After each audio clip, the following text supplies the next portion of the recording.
எக்ஸில் தான் கொடுப்பாங்க. இது ரியல் இன்டகிரேஷன். அப்போ எக்ஸில் தான் நம்மளுக்கு ப்ராப்ளம் வரும். அப்போ என்னாச்சு, கொஸ்டின் பார்த்தீங்கன்னா தெரியும், எவாலுவேட். அப்போ எவாலுவேட் என்னாச்சு, என்ன கேட்குறாங்க, integral. Integral minus infinity to plus infinity என்ன கொடுக்குறாங்கன்னா x squared divided by x squared plus a square into x squared plus b square into d x. இதுதான் நம்மளுடைய கொஸ்டின். சரி, இங்கே எக்ஸுங்கிறது ரியல் பார்ட்டு, லிமிட்ங்கிறது மைனஸ் இன்ஃபினிட்டி இன்ஃபினிட்டி. சரி, இது equation 1. So as per rule படி நம்ம என்ன மாற்ற வேணும், ப்ரீவியஸ் கான்செப்ட் டிஸ்கஷன் பண்ணும்போது என்ன மாற்றணும், சரி இது வந்து ஃபுல்லாக F of X.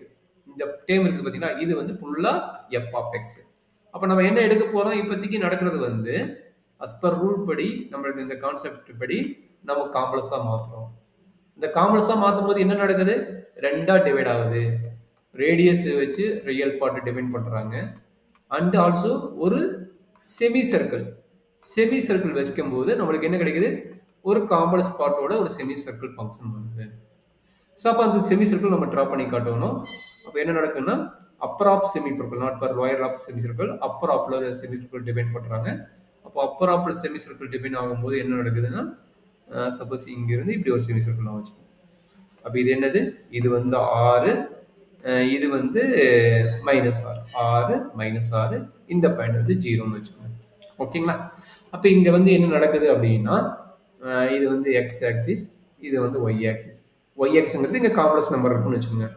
Y axis இங்கே என்ன இருக்கும், ஐ 2i 3i 4iன்னு. ஒய் ஆக்சிஸ் வந்து இங்கே வந்து இமேஜினரி ஆக்சிஸ். இது வந்து ரியல் ஆக்சிஸ். சரி, ஓகே. இப்போ அஸ் பர் ரூல் படி என்ன சொன்னாங்க, லிமிட் r டென்ஸ் டு இன்ஃபினிட்டின்னு போட்டீங்கன்னா,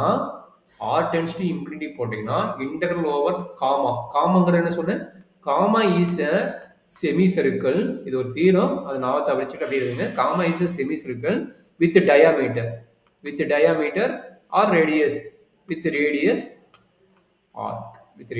கேபிட்டல் ஆர். ரேடியஸ் வந்து கேபிட்டல் ஆர். அப்போ என்ன ஆகும், அதனுடைய value r tends to infinity போது அதனுடைய செமி சர்க்கிளோட வேல்யூஸ் என்ன ஆகுது, டென்ஸ் டு 0ன்னு வரும். ஸோ இது எல்லாமே ஆக்சுவலாக ஜென்ரலாக சொல்லிட்டோம். இந்த மாதிரி டைப் ஆஃப் ப்ராப்ளத்துக்கு இது எல்லாத்துக்குமே நம்ம ரன் பண்ணி காட்டுவோம். எல்லாத்துக்குமே இந்த மாதிரி டைப் வந்துச்சோம், இது சொல்லிட்டு தான் நம்ம அடுத்த ப்ராசஸே மூவ் பண்ணணும். அப்போ என்னாச்சு, integral over c f of z into d z என்ன போட்டோம், ஆர் டென்ஸ் டு இன்ஃபினிட்டி போட்டோம். ஆர் டென்ஸ் டு இன்ஃபினிட்டி போட்டால் என்ன நடக்குங்க, minus infinity to infinity f of x into d x வரும். சரிங்களா. அப்போ எஃப் ஆஃப் எக்ஸ் யாரு, எஃப் ஆஃப் எக்ஸ் யாருன்னா அது எஃப் ஆஃப் இஜெட்னு வரும். எக்ஸுக்கு பதிலாக இஜெட் போடுவீங்க, இவன் தான் நம்மளுடைய எஃப் ஆஃப் எக்ஸ். அப்போ எஃப் ஆஃப் இஜெட்னா யாரு, எக்ஸுக்கு பதிலாக இஜெட் போட்டிங்கன்னா வந்து எஃப் ஆஃப் இஜெட். அப்போ ப்ராப்ளத்தை ரன் பண்ணலாமா.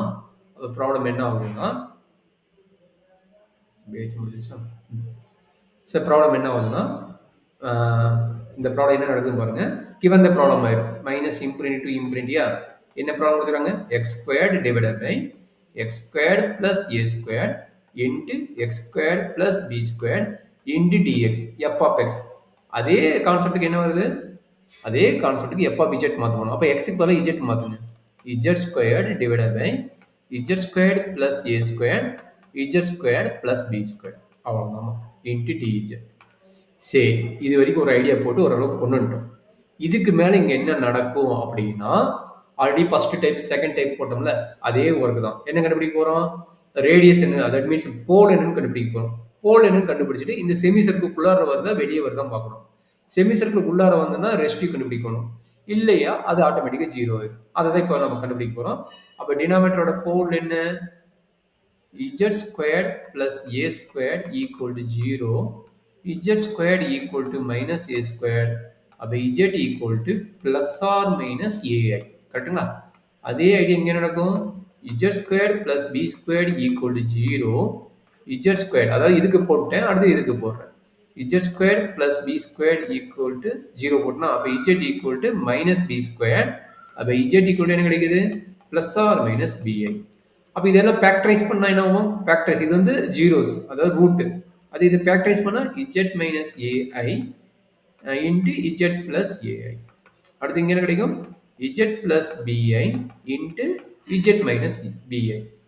இதுதான் நம்மளோட வேல்யூ. இப்போ என்ன ஆச்சு அப்படின்னா நல்லா அண்டர்ஸ்டாண்ட் பண்ணிக்கோங்க. இதில் ரெண்டு ரூட் இருக்குது. Z equal to a i comma z equal to minus a i. அதே மாதிரி இங்கே நடக்கும் z equal to b i comma z equal to minus b i. இப்போ நம்மளுக்கு என்ன இருக்குது? செமி சர்க்கிள் தான் இருக்குது. கரெக்டுங்களா? செமி சர்க்கிளும் போது suppose a comma b comma greater than ஜீரோன்னு வச்சுக்கலாம். ரெண்டுமே கிரேட்டர் தேன் ஜீரோன்னு இருந்ததுன்னா நம்மளோட ரூல் படி என்ன ஆகும்? Upper semi circle. Upper semi circle போது என்ன ஆகும்? Only positive a i and b i வரும். மேபி இது பிஐன்னு வச்சுக்கோங்க, இது வந்து ஏஐன்னு வச்சுக்கோங்க. அப்போ நெகட்டிவ் என்ன ஆகும்? நெகட்டிவ் கீழே வரும். அப்போ மைனஸ் ஏஐ மைனஸ் பிஐ மைனஸ் ஏஐன்னு வரும். அப்போ நெகட்டிவ் வந்து நம்மளுக்கு என்ன ஆகும்? செமி சர்க்கிள் அவுட் சைடு வரும். ஒன்லி பாசிட்டிவ் மட்டும் தான் இன்சைட் செமி சர்க்கிள். ஏன்னா கன்சிடர் பண்ணது வந்து செமி சர்க்கிளாக கன்சிடர் பண்ணிக்கிறோம். அப்போ அப்பர் ஆப், அப்போ லோயர் ஆப் என்ன ஆகும்? 0 ஆயிரும். That means out side circle ஆயிரும். சரி, இப்போ அப்பர் ஆப்பில் இருக்கிறனால நம்ம இதை வச்சு நம்ம ப்ராப்ளத்தை ரன் பண்ணுவோம். அப்போ இஜெட் ஈக்குவல் டு ஏஐக்கும் இஜெட் ஈக்குவல் டு பிஐக்கு என்ன கண்டுபிடிக்கணும்? ரெஸ்டிவ் கண்டுபிடிக்கணும். சரிங்களா? அப்போ z equal to a i is a simple pole. ஏன்னா இன்சைட் சர்க்கிள் இருக்குது. Inside semicircle C. And z equal to minus a i is also simple pole outside circle.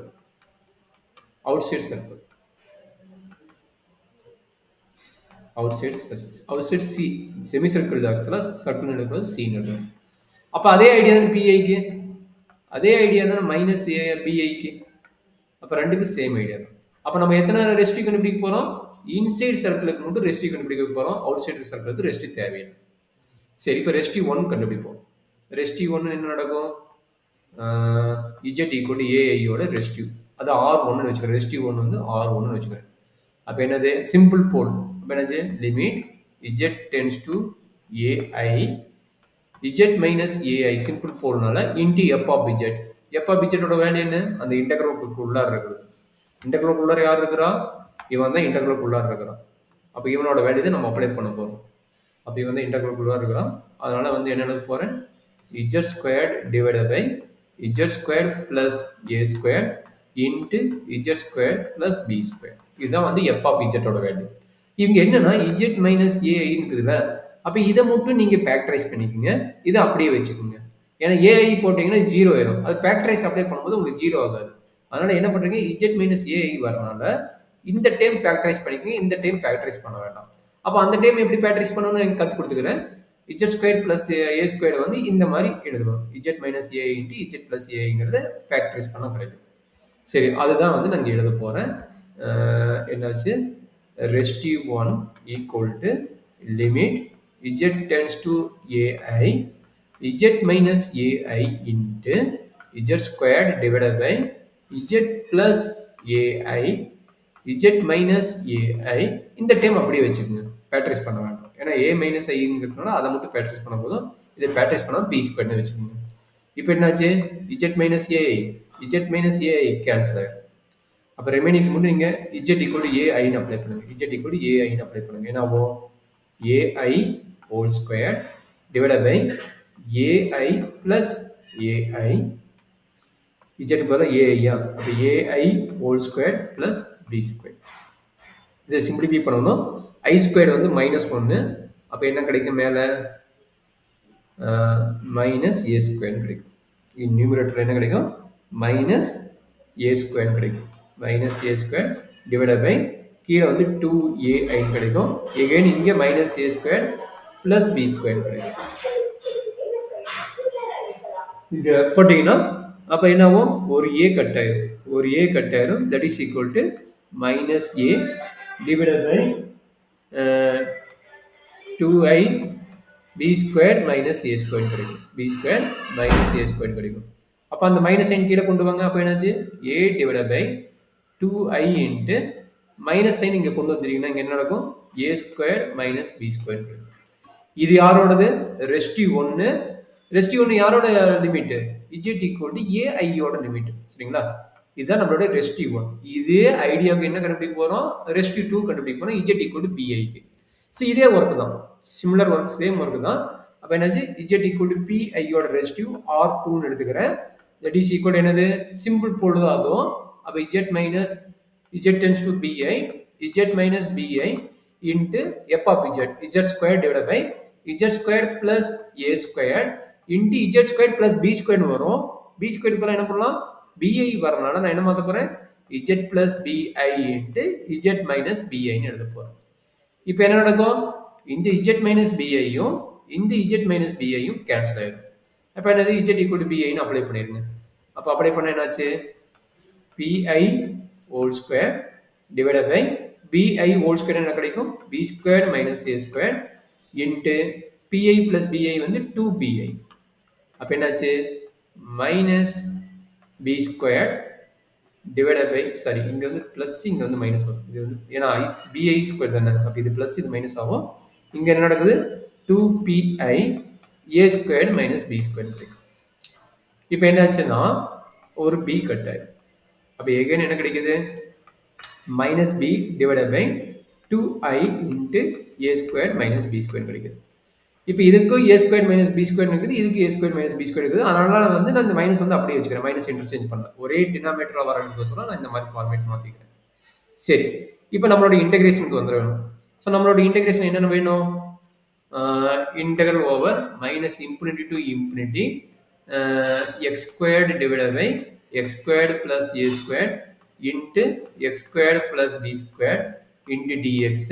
இதுதான் நம்ம காம்ப்ளெக்ஸ் இன்டெகிரலாக மாற்றணும். Integral over c f of z divided by, that means f of z நீங்க x squared divided by z squared, x squared இது காம்ப்ளெக்ஸா மாத்திட்டோம்ல, அப்ப z squared, அப்ப z squared divided by z squared plus a squared into z squared plus b squared into dz. அப்ப என்னது, restrict தியரத்தை apply பண்ணிக்கிறோம். அதனால என்ன கிடைக்கும், 2pi into ரெஸ்ட்ரிக்ட் தியரத்தை அப்ளை பண்ணிக்கிறோம். சம் ஆஃப் த ரெஸ்ட்ரிக்ட் இது எங்க அப்ளை பண்ணிக்கிறோம், இந்த ஸ்டெப்ல by residue theorem, by residue theorem. அப்ப என்னாச்சு, that is equal to 2pi into ரெண்டு ரெசிஸ்டிவ் இருக்குது. ஃபர்ஸ்ட் ரெசிஸ்டிவ் என்ன கிடைச்சது, a divided by 2i into என்ன வந்து a ஸ்கொயர் மைனஸ் b ஸ்கொயரா, okay, a square minus b square. First residue a square minus b square. Second residue minus b divided by 2i into a square minus b square. So இது ரெண்டுக்கு common என்ன வரும், so அதை apply பண்ணி போட்டிங்கன்னா முடிஞ்சது. ரெண்டுக்கு காமன் என்னன்னா 2pi எது காமன் வருது, 2i காமன் வருது, 2i காமனாக இருக்குது. ரெண்டோட டினாமினேட்டர் சேமு, அதனால இது வந்து a minus b divided by a square minus b square எழுதிக்கலாம். இப்போ என்ன ஆச்சுன்னா 2 கேன்சல் ஆயிடும், ஐயும் கேன்சல் ஆயிடும். ஸோ இப்போ அடுத்தது ஒரு என்ன நடக்குது, பை இன்ட்டு இங்கே என்ன வரும், a மைனஸ் பி, இது a square minus b square formula. அப்போ a minus b into a plus பின்னு வரும். இப்போ என்ன ஆச்சுன்னா a மைனஸ் பி கேன்சல் ஆயிடும். அப்போ நம்மளுக்கு எண்ட் ஆஃப் ரிசல்ட் என்ன வருது, integral over minus infinity to infinity x squared divided by x squared plus a squared into x squared plus b squared into dx equal to pi divided by a plus b. So இதுதான் நம்மளுடைய end of result. இவ்வளவு work போடணும். So already நம்ம resistive தியரத்தையே தான் again apply பண்ணுறோம். அடிஷனாக என்ன step வருதோ அதை மட்டும் நீங்கள் ஒவ்வொரு டைப்புக்கு என்னென்ன கான்செப்ட் வருதுங்கிறத நீங்கள் கரெக்டாக பண்ணிட்டு போகணும். இப்போ ரியல் பார்ட் இன்டெகிரல்னா என்ன வேணும், ஒரு தியரம் அப்ளை பண்ணுறாங்க, செமி சர்க்கிள் வருது, அது வந்து ஜீரோ பண்ணுறாங்க, ஆர் டென்சிட்டி இன்ஃபினிட்டிங்கிற கான்செப்ட் மட்டும் அப்ளை பண்ணிட்டு ஃபர்தராக ஃபர்ஸ்ட் டைப்புக்கு என்ன பண்ணுமோ அதே தான் பண்ண போகிறோம். அந்த குவாட்ராடிக் ஈக்குவேஷனை என்ன பண்ணுறோம், ஃபேக்டரைஸ் பண்ணுறோம். அது இன்சைட் சர்க்கிளா அவுட் சைட் சர்க்கிளான்னு அங்கே பார்த்தோம். பட் இங்கே இன்சைட் செமி சர்க்கிளா அவுட் சைட் செமி சர்க்கிளா இங்கே பார்க்குறோம். அதுக்கப்புறம் என்ன பண்ணுறோம், ஒவ்வொரு ரெசிஸ்டிவ் கண்டுபிடிக்கிறோம், கண்டுபிடிச்சிட்டு வேல்யூ என்ன செக் பண்ணுறீங்க, வேல்யூ என்ன செக் பண்ணிவிட்டு அதுக்கப்புறம் ஃபர்தராக அந்த ரிசல்ட்டை வந்து ரன் பண்ணி போகிறீங்க. சரி, இவ்வளோதான் இதனோட ஒர்க். சரியாம்மா? ஸோ அவ்வளோதான். நீங்கள் ரொம்ப ஈஸி, ரெசிஸ்டிவ் தியரங்கிறது ஒரு ஈஸி. இதனோட அப்ளிகேஷன் தான் ரியல் இன்டெகிரேஷன் அண்ட்